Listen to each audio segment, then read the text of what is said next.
Perfectionism is sabotaging you. It's sabotaging your goals. It's sabotaging your happiness, and you need to break free of it. In this video, I'm going to tell you how I did it because I used to struggle with perfectionism really badly. I would procrastinate on what I want because I was afraid of not doing things perfectly the first time. I would get stuck in this analysis paralysis. I would overplan and try to be perfectly strategic about how I would execute things, but then that meant I never actually started. But if I did manage to start something, I would get stuck in a rigid and unrealistic routine that would lead me to burnout, and then I would give up after a few days or weeks. And that is not how you achieve your goals. You achieve your goals through imperfect consistency. Perfectionism was preventing me from being happy. It was keeping me stuck because I was being so incredibly hard on myself, and I also wasn't achieving the things I set out to achieve. I wasn't keeping my word to myself. For what? Some arbitrary idea of what is good enough? Ultimately, what I realized that it was a crutch to try to protect my sense of self and well-being. My perfectionism was trying to hide low self-esteem. It was trying to bolster up a poor self-image. I had this idea that I was not good enough, that I had to execute everything perfectly in order to be worthy enough or good enough or feel good enough. And the thing that you have to understand about feeling good enough or being good enough is when used in that context, it is a comparison. What does I'm not good enough mean? Who are you comparing yourself to? What is this imaginary idea that you've come up with in your mind? I'm not good enough is an implicit measuring of your worth against an undefined standard or benchmark. What I was doing is I was moving the goalpost on myself. I was never going to be good enough. I wouldn't allow it for myself. It's a comparison to this standard that you really haven't thought through all the way because you're trying to find your worthiness through an external measurement, and that's never going to work. Since I've let go of perfectionism, I've seen tremendous progress in my life. I grew 30,000 subscribers on YouTube in less than 6 months. I've been making YouTube videos in some form since 2012, and in the last 6 months, I have grown 30,000 subscribers. That's because I stopped beating myself up over silly things, and I stopped expecting perfection from myself. Success comes down to starting before you feel like you're ready, doing it imperfectly, and doing it consistently and not being afraid to fail. And that is when you start to see actual progress in your life, not when you try to do things perfectly and not when you try to be perfect. You are setting yourself up for failure. So in this video, I'm going to walk you through all of the mindset shifts that I made for myself to actually start achieving your goals and seeing real progress and to not feel like crap all the time. Let's do it. Before I get started, let me just quickly introduce myself. My name is Charlotte, and I am here to help you get out of your own way. And I want to make sure you meet your full potential and achieve your dreams because I think you are capable of it 100%. And I think the best way to do that is through changing your mindset. It's internal and then external. We can do it together. Please consider liking, commenting, and subscribing. It helps me out so much. You don't even understand. If you want something to comment before you even start the video, please let me know what you're working on. What are your resolutions going into the new year? The first mindset shift I made was simple self-awareness. I had to become aware of my patterns and my tendencies that were contributing to my perfectionism, and sometimes they're kind of covert. Odds are that if you clicked on this video, you probably have some sense of self-awareness because this is a problem you're trying to solve in your life, but let me show you how they can show up in sneaky ways. An obvious perfectionistic thought would be, if I can't do it perfectly, then there's no point in doing it at all. But we rarely think about things that way. We're more likely to think a covert thought such as, I'll wait until I have more time or more resources to start this, or I need to prepare more in order to do this well. One way perfectionism showed up in my life was I did not feel prepared. I always felt like I had to research it perfectly. I had to plan everything out exactly how I wanted it to go. I had to wait until I had more time or more resources to do something properly. And you may think, well, if you fail to plan, then you plan to fail. And that's true to an extent, but you have to get better at recognizing when you're procrastinating because you're planning too much. And that's not something I can answer for you. That I feel like is a case-by-case basis. That's another thing that you kind of have to be aware of in your life. Is the planning stage done at this point? Like, is this helping move the needle? And if it's not, you have to just start. Another obvious perfectionistic thought would be success only looks like this very rigid outcome. I'm going to use this YouTube channel as an example going throughout this video because I feel like it's easy enough to come up with ideas for that one. So success on this YouTube channel only looks like perfectly edited videos to my highest standards. I really thought that. And this is where mindset shift number 2 comes in. I came up with this idea of the minimum viable product. This is a business idea, actually, and a lot of people start businesses with what they call the minimum viable product. They may have an idea for a big website that offers a lot of features, but they will launch it with just one. It's sort of like testing the waters, and then they will build from there. That is where I got this idea from. So with my YouTube channel, I have big, huge ideas for it that I can't can't execute right now, but does that mean I should not start? No, it doesn't. I wanted to start now. And what my minimum viable product is basically the content. It is what I'm saying to you. It's not perfection when it comes to the production standards. It can look a little wonky. And so I'm just like, okay, the lighting is weird in here. I know I have high editorial taste and standards that I can execute. I have that information, but it doesn't mean it has to be at that caliber for people to get value from this video. Just like right now, I'm at my mom's house right now. I had surgery on my foot. I'm gonna be here for a while. My videos are not gonna look the right way to me. I have all of the lights off in this house because they're all warm and they make the footage look orange, and I didn't want that. And I'm doing everything with one leg on a scooter. It's not gonna be to the same standards that I want it to be. And I kind of have a halo effect on me right now, but I think that this video and what I'm saying will give people value. And so I'm gonna do my best when it comes to writing it, and then we'll let the production fall where it may. That minimum viable product has done wonders for me. So what you wanna do is come up with a minimum viable product for every single thing that you create or what you're working on towards your goal. Maybe you have a goal of exercising more regularly and you think, I'm gonna lift weights 3 days a week, I'm gonna run 2 days a week. That is the perfectionistic standard that you set for yourself. But oh wait, your period just came. Oh no. What is the minimum viable product or minimum viable output, I guess in this case, that you would do on your period? Maybe you're gonna go for a walk when you can on your third day, because I know the first 2 days are hell for me and I just want to sleep more. Maybe recovery is what you prioritize during your period. You are a human being. You are not going to be able to execute things the exact same way every single time. When you can put in a little more effort, you will. And when you can't, you will do your minimum viable product. And I talked about feeling good enough in the beginning of this video, and I kind of flipped it on its head. And now my output is good enough. It's not me that's failing here. That's good enough. That counts. It's what I say to myself. You're a human being. You're not a robot. You're not a computer. I know we like to think of ourselves as widgets as we talk about things, and we think that everything is going to be the same every single day. It's not. Your body doesn't work that way. And to expect it is dehumanizing yourself. Don't do that. Another place this good enough idea comes in is I started to think about cleaning. Now, this is something I've always felt really self-conscious about myself. I am not good at cleaning things.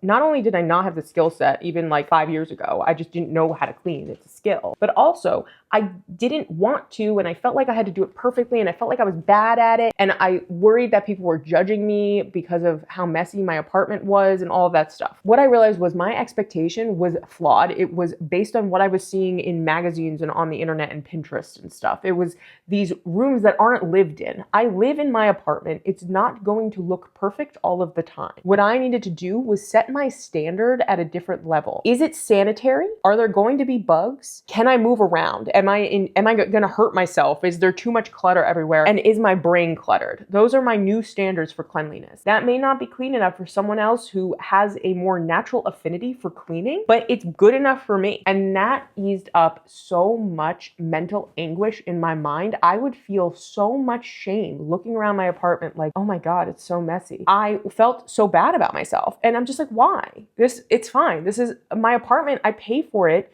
to live in it, to have my stuff in it, and I can do what I want with it as long as it's sanitary, as long as I am not harming myself and it's working for me. Why does it have to meet some weird Pinterest standard? My next mindset shift was prioritizing the process over results. And I know this is kind of cliche advice, but it really does work. Again, I'm gonna go back to the YouTube channel. I started to value the process of writing these videos a lot, because sometimes I'm thinking back through my life and I'm like, okay, how did I do that? What exactly was the mindset shift that I made to go from feeling like a failure to feeling like I'm on top of the world? How do I explain that to someone? And in and of itself, that became a beautiful challenge and reflection for myself. And I really started to feel gratitude in the process and really understand like, oh, this is rewarding. And I'm hoping that this is going to be valuable to somebody else. And whenever I feel more frustrated by the parts of the process that don't come so easily to me, such as like making it look prettier and the production aspects of it, I remember the part of this that I love is sharing the information, and this is the medium that I chose. One area of my life that I've struggled in is movement and consistent exercise, and I'm still not there yet. If you watch enough self-development content, you will see weight loss discussions, like, because it is the most common New Year's resolution. And I don't want to shame anyone for trying to lose weight. You can do whatever you want with your body. I think that's great. Take autonomy over your body. What I realized is I'm actually really good at losing weight. I'm just not good at losing weight and also liking myself at the same time. So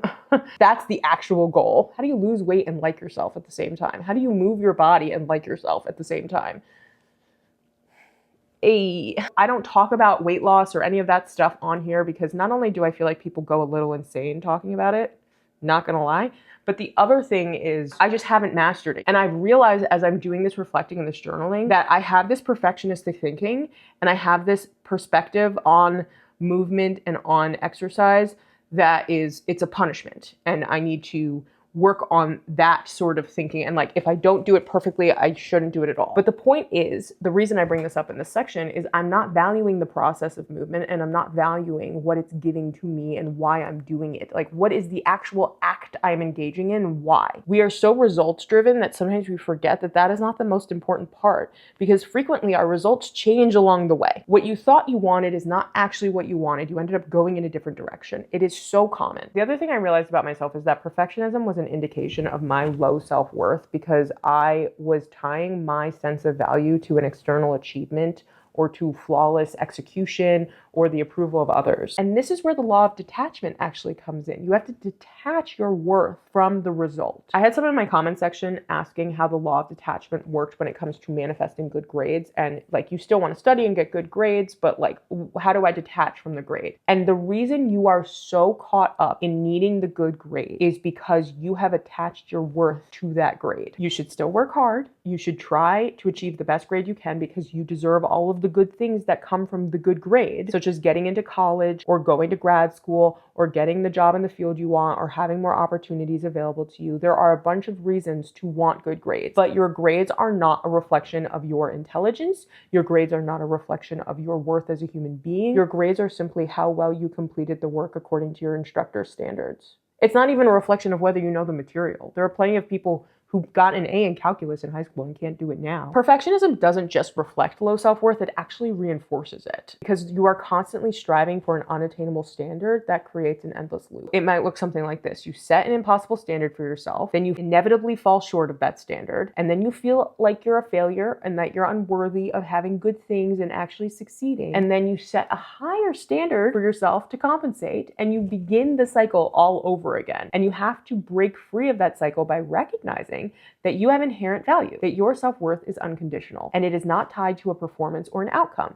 That is what people say when they say law of detachment. Detach your self-worth and your well-being from the outcome. That's why reflecting so frequently during the process is important. You're allowing yourself to reflect on what you're learning, how you're growing, and what mistakes you've made. Speaking of mistakes, I should talk about that, shouldn't I? So I'm gonna preface this by saying I love my mother. I love her. I love her so much. But she was also a stressed out, essentially single mom because my dad had too many health problems for him to help. And so whenever I made a mistake, such as like leaving a book in my locker or something that I had to ask her to fix, she would get really upset and really stressed out. And so I'm like, oh no, I have to help my mom. I have to not make any mistakes ever. Like, oh no. And that is the core of my fear of making mistakes because I just felt like it was the end of the world because I was a child and I didn't understand the circumstances.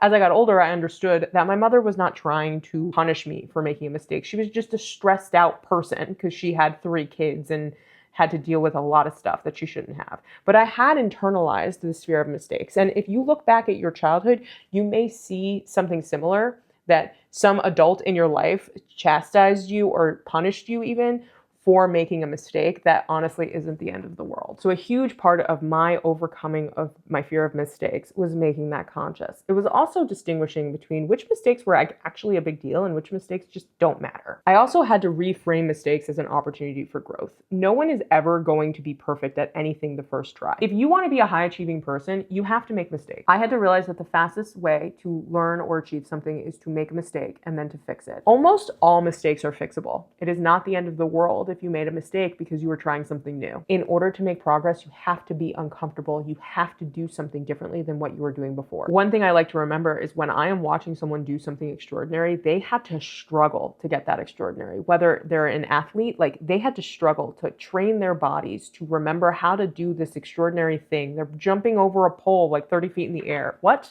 You think they did that well the first time they tried?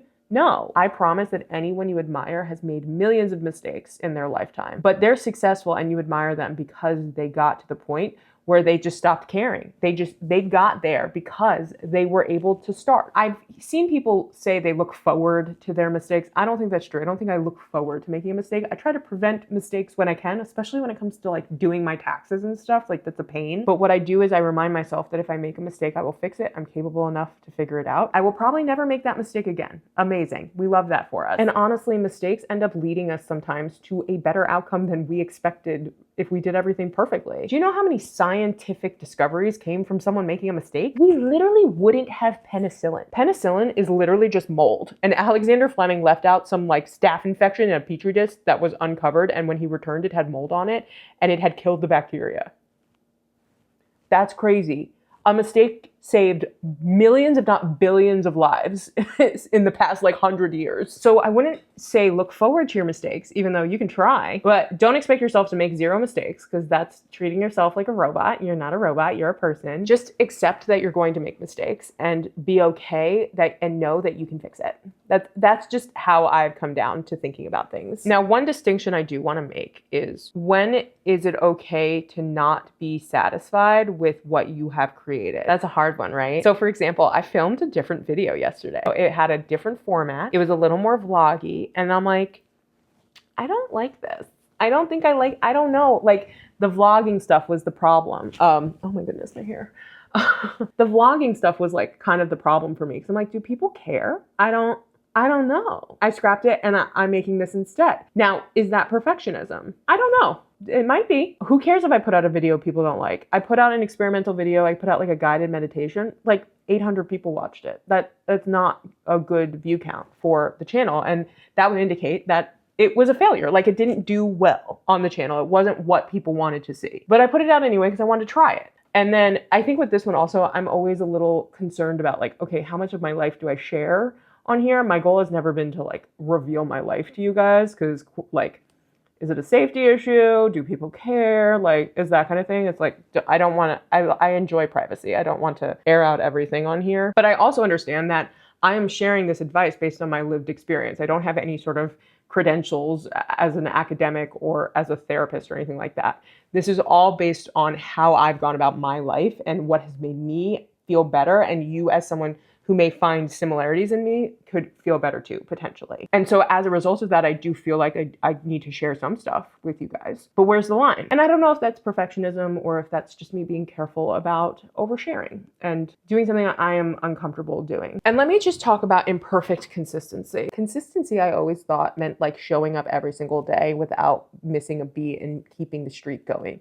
That's not true. It means if you set out to do something Monday, Wednesday, and Friday, and you skip Wednesday, you still show up on Friday. It doesn't really matter if you skip Wednesday. It's inconsequential. Wednesday's the past. Today is Friday. Let's do it. It's ironic because I post on Wednesdays. The other thing I realized is that you're never actually starting from zero. If you start and then stop, you're going to have skills that you did not have if you never started in the first place once you restart everything. Let's say you want to start a YouTube channel. You start something, you start to learn the skill, you start to film videos, you figure out how your phone works and all that stuff. Like you start the channel. You have created new skills for yourself. You have learned something that you did not know how to do in the past. And then for whatever reason, life gets in the way. You stop making videos. You stop thinking about it all the time.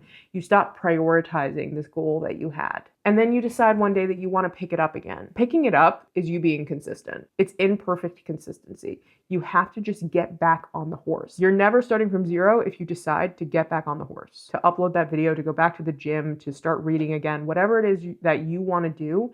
If you start it and then you stop and then you start again, you're not starting from zero. And having that perspective really helped me because it felt so daunting to start again when in reality, it wasn't actually as hard as starting the first time. The first time I had more maybe intrinsic motivation because I was really enamored by the goal.